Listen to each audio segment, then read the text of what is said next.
तो कहानी के शुरू में हम जेसिका को देखते हैं जो घबराई हुई अपने ही घर में छुपने की जगह ढूंढ रही थी। उसे असल में खतरा था इस वक्त अपने डैड से जो कि पागल हो चुके थे। आखिर उनकी भी नजर जेसिका के ऊपर पड़ ही जाती है और जेसिका को देखते ही वो एक भयानक स्पाइडर की तरह के मॉन्स्टर में बदल जाते हैं। इससे पहले कि वो जेसिका के ऊपर हमला करते, जेसिका की आंख खुल जाती है और हमें मालूम होता है कि ये सब जो जेसिका देख रही थी वो सिर्फ उसका एक बुरा ख्वाब था। जेसिका एक कॉमिक बुक राइटर थी और हाल ही में उसने मैक्स नामी एक म्यूजिशियन से शादी की थी। मैक्स की 2 बेटियां थी जिन्हें जेसिका माँ वाला प्यार देना चाहती थी क्योंकि बचपन में उसकी भी मोम की डेथ हो गई थी और वो जानती थी कि मोम के बगैर जिंदगी गुजारना कितना मुश्किल है।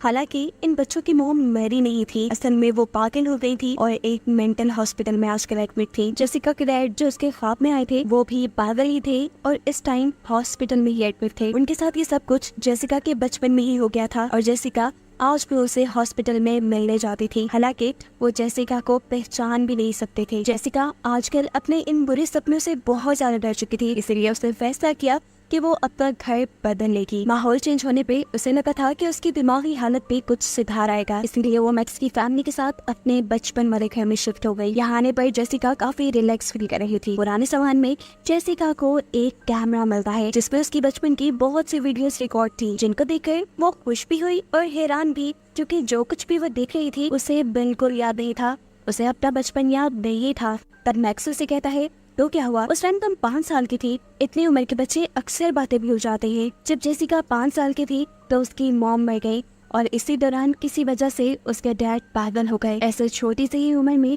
जेसिका को अपना घर छोड़कर अपनी ग्रैंड माँ के घर शिफ्ट होना पड़ा। अब जब वो वापस आई तो ये घर से बहुत सुकून दे रहा था। वो चाहती थी कि उसकी दोनों बेटियां भी यहाँ उसी की तरह खुश रही, उन्हें अपनी असल मॉम की याद ना आए, जिसकी वजह से उनकी लाइफ काफी डिस्टर्ब रही थी। पागलपन में उन्होंने अपनी छोटी बेटी एलिस का हाथ भी जला दिया था, जिसका निशान आज तक एलिस के बाजू पे था। इसी टाइम एलिस जेसिका के पास आती है और इससे रिक्वेस्ट करती है कि आप मेरे साथ हाइड एंड सीक खेलेंगी। जेसिका जो अपने काम में बहुत ज्यादा बिजी थी वो अपना सारा काम छोड़कर एलिस के साथ खेलने के लिए मान जाती है। हाइड एंड सीक में एलिस को छुपना था और जेसिका ने उसे ढूंढना था। छुपने के लिए एलिस चली जाती है बेसमेंट में। अब जेसिका एलिस को ढूंढ ही रही थी तभी उसे उसकी बॉस की कॉल आ गई। कॉल सुनने में वो इतना मगन हो गई उसे भूल ही गया कि वो एलिस को ढूंढ रही थी। जबकि दूसरी तरफ एलिस को बेसमेंट में मिला एक छोटा सा दरवाजा। ये अजीब था, एलिस के बाहर जाते ही वो खुद ब खुद खुल गया, जिसमें से एलिस को मिला एक छोटा सा टेडी। इस टेडी को उठाकर वो बेसमेंट से बाहर आ गई और उसके जाने के बाद हमने देखा कि वो दरवाजा खुद ब खुद बंद हो गया।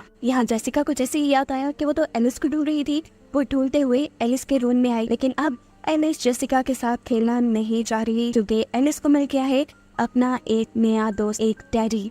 इसका नाम था जॉन सी, जिसके बारे में एलिस जेसिका से कहती है कि ये नाम मुझे इस टेडी ने खुद बताया है।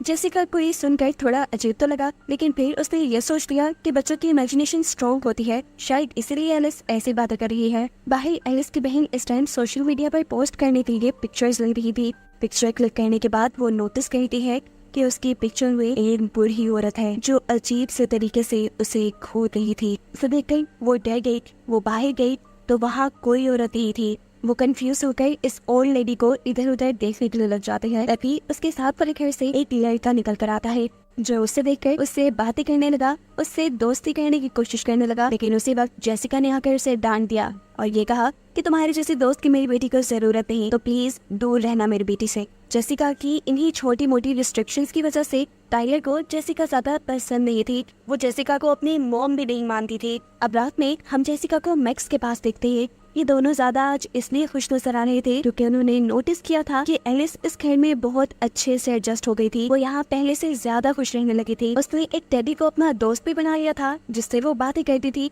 और ये चीज इन लोगों को इसलिए नॉर्मल लग रही थी क्योंकि बच्चे अपनी इमेजिनेशन में बहुत सारे काम कर लेते हैं, यानी अपने ख्यालों में बहुत से काम कर लेते हैं। लेकिन फिर भी छुप छुप कर जेसिका एलिस पे नजर रखती थी। इसी तरह एक दिन एलिस उस टेडी को जेसिका की लिखी हुई कॉमिक बुक पढ़कर सुना रही थी, जहाँ स्टोरी कंप्लीट करने के बाद एलिस उस टेडी से कहती है क्या ही अच्छा हो कि अगर विलन और हीरो के दरमियान में दोस्ती हो जाए। उसकी इस बात से जेसिका को अपनी कॉमिक बुक के लिए नया आइडिया मिल जाते हैं और इसी चीज से जेसिका बहुत ज्यादा खुश हो जाती है। यहाँ तक कि वो मैक्स को मैसेज में बताती भी है कि आज एलिस की वजह से ही उसकी काम में बहुत इम्प्रूवमेंट आई है। अभी वो यही कुछ कर रही थी कि एकदम से एलिस के पास आई। एलिस ने जेसिका को बताया कि वो अपने इस नए दोस्त के साथ एक गेम खेल रही है जिसमें उसे टेडी की बताई सारी चीजों को कलेक्ट करना है और सबसे पहले उसे कोई हैप्पी चीज चाहिए। ये सुनकर जेसिका उसे एक बॉल के ऊपर एक स्माइली बना देती है और खुद काम पे लग जाती है। काम करते करते आज उसे बहुत रात हो गई और आधी रात में उसने नोटिस किया कि कोई उसी बॉल से खेल रहा था जो उसने एलिस को दी थी। आवाज का पीछा करते करते वो बेसमेंट में गई। उसकी नजर पड़ी अंधेरी बेसमेंट में पड़ी हुई उसी बॉल पर जिसके ऊपर अब स्माइली के बजाय सैड फेस बना हुआ था। इस बेसमेंट की दीवारों पे बचपन में जेसिका ने बहुत कुछ लिखा हुआ था। साथ ही यहाँ के सामान में जेसिका की पुरानी ड्राइंग्स भी पड़ी हुई थी, जिन ड्राइंग्स को देखते हुए जेसिका को यहाँ एक अजीब सी ड्राइंग भी मिलती है जिस पे लिखा था नेवर एवर, यानी कभी नहीं। जेसिका अब ऊपर वापस आ गई। इसे एलिस के कमरे से आवाज आ रही थी। करीब जाकर उसने सुना कि सच में कोई एलिस से बातें कर रहा था, शायद वो टेडी। इससे पहले कि वो अंदर जाकर चेक करती एकदम से कोई इसके ऊपर हमला कर देता है। हमला करने वाली एक औरत थी। इसके बारे में हमें पता चला कि वो एलिस और टाइलर की असली मोम है। असल में टाइलर ने ही अपनी मोम को इस घर का एड्रेस बनाया था और वो मेंटल हॉस्पिटल से भागकर यहाँ आ गई थी। उन्होंने जेसिका के ऊपर जानलेवा हमला किया था। मामला काफी बिगड़ चुका था जिसकी वजह से इन्हीं घर पे पुलिस को बुलाना पड़ता है। माहौल टेंशन वाला बन गया था। एलिस इस माहौल से घबराए न, इसीलिए जेसिका उससे बात करने के लिए आती है और एलिस उसे बताती है कि चौंसी ने मेरी मॉम को पहले से काफी बेहतर कर दिया था और आहिस्ता आहिस्ता मॉम ठीक भी हो जाती। देखो मेरे हाथ चौंसी ने मेरे हाथ का जख्म भी ठीक कर दिया है। असल में ये सब सिर्फ एलिस को ही नजर आ रहा था क्योंकि ये उसका ख्याल जो था। जेसिका उसे समझाने के लिए अब अपने ही बाजू पे वैसा सा जख्म दिखाती है और कहती है देखो हमें इन निशानों से डरना नहीं चाहिए, ये हमारी लाइफ का हिस्सा होते हैं और तुम जिस दोस्त की बात कर रही हो वो दोस्त इस असल दुनिया में नहीं है। फौरन एलिस जवाब देती है हाँ मैं जानती हूँ, वो मेरा इमेजिनरी यानी ख्याली दोस्त है और ऐसा ही दोस्त आपका भी था ना। ये सुनकर जेसिका को शौक लगा कि इतनी पुरानी बात इस बच्ची को कैसे पता थी। एलिस कहती है ये भी मुझे चौंसी ने ही बताया। जेसिका अब वहाँ से चली गई और एलिस सोने के लिए लेट गई और हमने देखा कि वो डैडी एलिस से लिपट कर सो गया। अगले दिन एलिस दोबारा जेसिका के पास कुछ चीजें लेने के लिए आती है। जो चीजें इकट्ठी करने का काम उसे चौंसी ने दिया था। थोड़ी देर बाद मैक्स को अपने कॉन्सर्ट के लिए दूसरे शहर जाना था। मैक्स चलना चाहता है और एलिस इसे गुड बाय कहने के लिए गेट तक आती है जहाँ उसे मिलती है उसकी नेबर, वही ओल्ड लेडी जो टाइलर को अपनी पिक्चर में भी दिखी थी। यानी ये कोई भूत या एंटिटी नहीं थी। ये ओल्ड लेडी जेसिका से कहती है क्या तुम्हें मैं याद हूँ? अरे कहाँ याद होंगी, तब तो तुम बहुत छोटी थी जब यहाँ रहा करती थी। जेसिका उनसे अपनी बचपन की बातें करने लगती है और यहाँ बातों ही बातों में ये ओल्ड लेडी जेसिका को बताती है कि तुम्हारा बचपन में एक इमेजिनरी यानी ख्याली दोस्त था, बिल्कुल ऐसा ही जैसा एलिस का है। उनकी ये बात सुनकर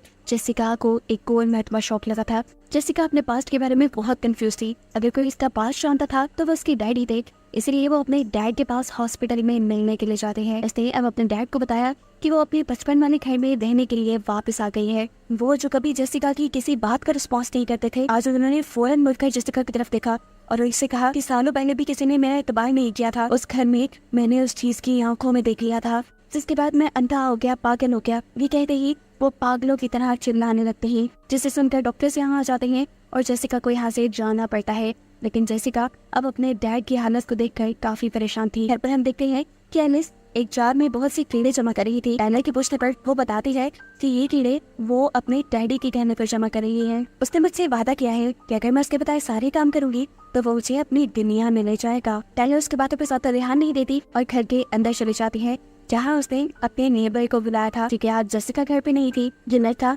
कुछ ड्रग्स लेकर आया था जिसे आज ये दोनों ट्राई करने वाले थे। इसे ट्राई करने के लिए वो यहाँ पर एक बॉटल उठाता है जो गलती से ही उसी के हाथ से गिरकर टूट गई। उसे साफ करने के लिए यही लड़का ऊपर से कुछ लेने के लिए जाता है।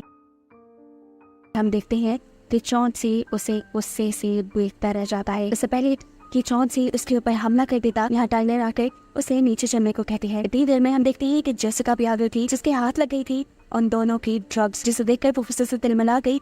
इसीलिए उसने नेबर से इस लड़की की मोम को बुला लिया। ये मामला खत्म होने के बाद जेसिका जब अपने कमरे में गई तो उसने देखा कि उसकी कॉमिक बुक की बहुत सी ड्राइंग्स को खा दिया गया था। जेसिका को पता था कि सब एलिस ने किया होगा। वो एलिस के रूम में जाती है और उसे समझाने लगती है कि तुमने जो किया वो गलत था, लेकिन ऐसा लग रहा था कि जैसे एलिस सो रही हो। सोते सोते उसने कपड़ भी बदली। जेसिका ने जब चेक करने के लिए कंबल उठाया कि वो सो भी रही है या नहीं तो वो ये देखकर हैरान थी के अंदर एलिस के बजाय चॉन्सी था। एलिस तो बाहर थी जो एक कील से अपने हाथ को जख्मी करने वाली थी, जिसे वक्त पर जेसिका ने देख लिया और पहचान लिया। ये काम भी इसे डैडी ने ही करने को कहा था। ये आखिरी टास्क था जिसके बाद वो डैडी की दुनिया में चली जाती। जेसिका के बचाने के बाद भी एलिस ने अपने आप को थोड़ा बहुत जख्मी कर भी लिया था और ऐसे डैडी के बताए सारे टास्क उसकी पूरे करने थे। ये सब करने के बाद अब तो एलिस को भी चॉन्सी से डर लगने लगा था।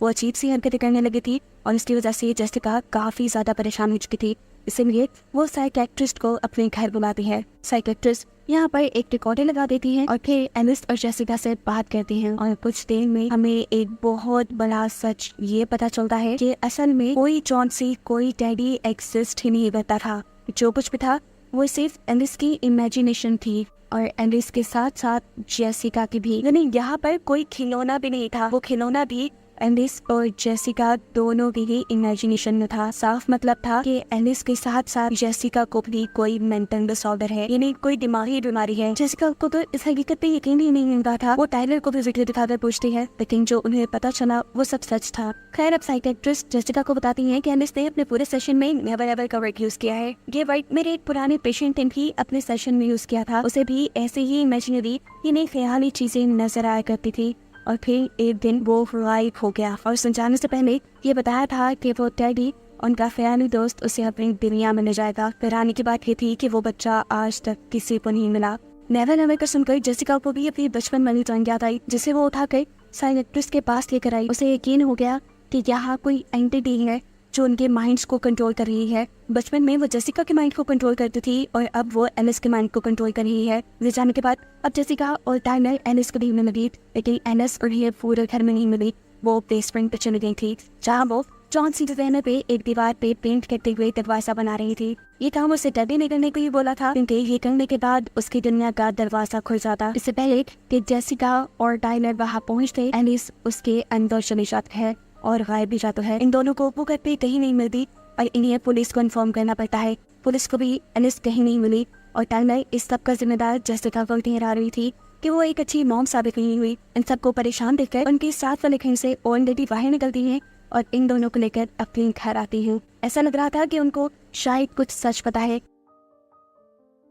वो इन्हें बताना शुरू करती है कि जब जेसिका छोटी थी वो भी एलिस जैसे ही आदत किया करती थी कि उसके पास भी एक ख्याली दोस्त है और वही दोस्त उसे अपनी दुनिया में ले जाएगा। जेसिका की ये बातें सुनने के बाद इस ओल्ड लेडी ने अपनी जिंदगी की कई साल इस चीज पे रिसर्च करने के लिए लगा दिए कि आखिर बच्चे की इमेजिनेशन में होता कौन है। और फिर उसे पता चला कुछ ऐसी क्रिएचर, कुछ ऐसी एंटिटीज के बारे में जो कि बच्चों की इमेजिनेशन पे फीड करती थी, जिन्हें बच्चों के ख्याल उनकी ताकत थी। ये असल में भटकती हुई सोल्स होती हैं जो बच्चों को ख्यालों की शक्ल में अपना दोस्त बनाकर उन्हें फांसती हैं और फिर अपना मकसद पूरा करती हैं। इन सोल्स में से सभी सोल्स बुरी नहीं होती। कुछ सोल्स वक्त के साथ बच्चों को छोड़ देती हैं और कुछ तो अपनी दुनिया में भी निकल नहीं जाती। लेकिन अगर कोई बच्चा इनके जाल से बचकर निकल जाए तो इन्हें गुस्सा आ जाता है और ये बहुत बुरी बन जाती है।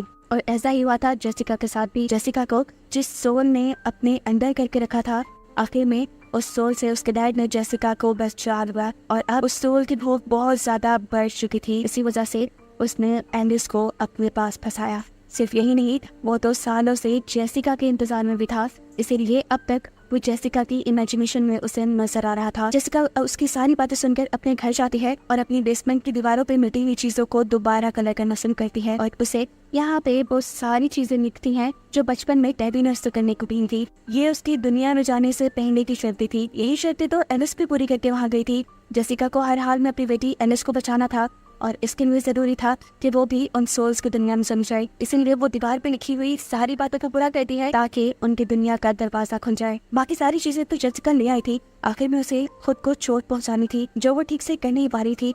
यहाँ टाइलर उसे बहुत बुरा बुला कहती है, जिससे जेसिका का दिल टूट जाता है और आखिरी टास्क भी पूरा हो जाता है। अब के रिचुअल पूरा होते ही दीवार में एक छोटा सा दरवाजा चपकने लगा और वहाँ जलजला आ गया। वो दरवाजा खुल गया और वहाँ एक ख्याली दुनिया बन गई, वही दुनिया जिसमें वो सोल्स रहती हैं। दुनिया के साथ मिला हुआ इस दूसरी दुनिया का दरवाजा बंद न हो जाए, इसलिए टाइलर ने दरवाजे में कैंची रख दी। यहाँ आकर टाइलर और जेसिका एलिस को ढूंढने में लग जाते हैं।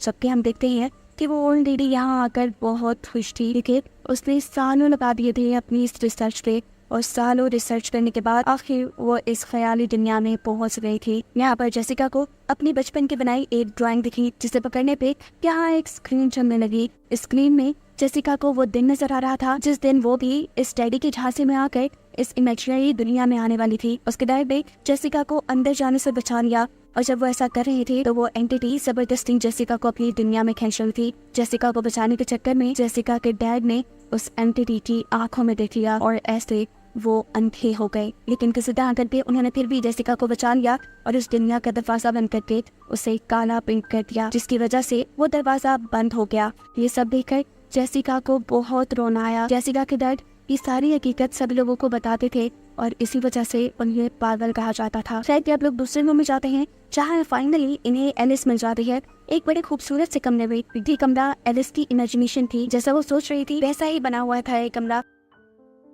यहाँ तक के उसकी मॉम भी थी यहाँ पे। जेसिका के बाद समझ गई कि इस दुनिया में इमेजिनेशन बहुत ज्यादा स्ट्रॉन्ग है, वो जो कुछ सोचेंगे वही चीजें यहाँ बन जाएंगी। इसीलिए वो यहाँ एक दरवाजा बनाती है और ये दरवाजा बनाने में एलिस भी उसका साथ देती है, क्योंकि एलिस भी यहाँ से अपने घर वापस जाना चाहती थी। लेकिन इससे पहले कि वो यहाँ से भाग जाते, उनको यहाँ से जाता देख लेता है वो डैडी। इससे पहले तो उनके ऊपर हमला करता है उन्हें रोकने के लिए। जेसिका उस दरवाजे से एलिस और टाइलर को भेज देती है और खुद यही फंस जाती है। उनका बनाया ये दरवाजा अब जेसिका ने बंद कर दिया था ताकि एलिस और टाइलर को कोई खतरा ना हो, और खुद वो जिस दरवाजे से इस दुनिया में आई थी उसी दरवाजे से बाहर जाने लगी। जो कैंची टाइलर ने इस दरवाजे में लगाई थी, ये कैंची उठाकर जेसिका ने अपने पीछे पड़ी हुई एंटिटी की आंख में मार दी ताकि वो और उसका पीछा न करे, और जल्दी से फिर अपनी दुनिया में आकर अपनी दुनिया का दरवाजा बंद कर दिया। कुछ देर बाद वो ओल्ड लेडी भी इनकी असली दुनिया में वापस आ गई और फाइनली ये सब लोग बच गए। अब क्योंकि सभी लोगों को जेसिका के डैड के बारे में पता चल गया था, इसलिए सभी लोग जेसिका के डैड से मिलने के लिए जाते हैं। अब उसके डैड पहले से काफी बेहतर हो रहे थे और ये देखकर जेसिका को थोड़ा अजीब लगा और एकदम से उसे एहसास हुआ कि ये सब उसकी इमेजिनेशन है, यानी वो उस दुनिया से बाहर अभी तक निकली ही नहीं। असल में उस सोल को बचपन से जेसिका पर ही गुस्सा था, क्योंकि वो उससे बचकर भाग गई थी और वो सोल ये सारा गुस्सा अपना जेसिका पे ही उतारने वाली थी। इसीलिए उसने एलिस और टाइलर को तो अपनी दुनिया से जाने दिया, लेकिन जेसिका को वहीं फंसा लिया। अब वो एंटिटी जेसिका को धमकी देती है कि अगर तुम अपनी वीडियो को जिंदा देखना चाहती हो तो तुम्हें यहीं रहना होगा। जेसिका बस रो ही देती, लेकिन इससे पहले टाइलर और एलिस भी यहाँ गए, जो यहाँ सिर्फ जेसिका को बचाने ही आए थे। इससे पहले कि वो जेसिका को लेकर यहाँ से भाग जाते, चौंसी अपने असली मॉन्स्टर वाले रूप में आ जाता है। लेकिन इस मर्तबा ये तीनों ही उसके हाथ लगने से बच जाते हैं और वक्त रहते ही अपनी दुनिया में आ जाते हैं। अपनी दुनिया में आने के बाद इन्हें जल्दी से दरवाजा बंद करके इसे काला पेंट करना था, ताकि ये दरवाजा हमेशा हमेशा के लिए बंद हो जाए। लेकिन काला पेंट उनके पास था नहीं, ये काम वो लोग कर नहीं पाते। दरवाजे के दूसरी तरफ से ही वो एंटिटी अभी भी जेसिका को कंट्रोल करने की कोशिश कर रही थी, वो उसे हिप्नोटाइज कर रही थी। और इन चीजों को खत्म करने के लिए यहाँ टाइलर करीब ही पड़े हुए तेल को उस जगह पे टिरा कर आग लगा देते हैं। ये तीनों जल्दी से बचकर इस घर से बाहर निकल जाते हैं। जेसिका के सामने उस फायर घर जलने लग जाता है। वो अपने घर को बचाने के लिए किसी फायर फाइटर को नहीं बुलाती, क्योंकि वो चाहती थी कि इस घर के साथ साथ वो इमेजिनरी दुनिया भी खत्म हो जाए और वो एंटिटी भी मर जाए। इनका घर अब जल गया था, रहने के लिए इनके पास कोई जगह नहीं थी, इसलिए रात में जेसिका एलिस और टाइलर को लेकर एक होटल में आ जाती है। इन्हें यही रात गुजारनी थी। ये लोग बहुत बड़ी मुसीबत से बचे थे, इसलिए ये काफी रिलैक्स थे। रात भी इनकी आराम से गुजरती है, जिसके बाद सुबह होने पर जेसिका एलिस और टाइलर को लेकर अपने पुराने वाले घर में जाने का फैसला करती है। इससे पहले कि ये लोग होटल से निकल पाते, जेसिका को दोबारा वो डैडी यानी चौंसी दिखता है एक और बच्चे के हाथ में, जिसका मतलब था कि वो एंटिटी वो चौंसी अभी खत्म नहीं हुआ था। वो जिंदा था अभी भी बच्चों की इमेजिनेशन में, और अभी भी बच्चों को उससे खतरा था। और यही बताते हुए ये कहानी यहाँ खत्म हो जाती है।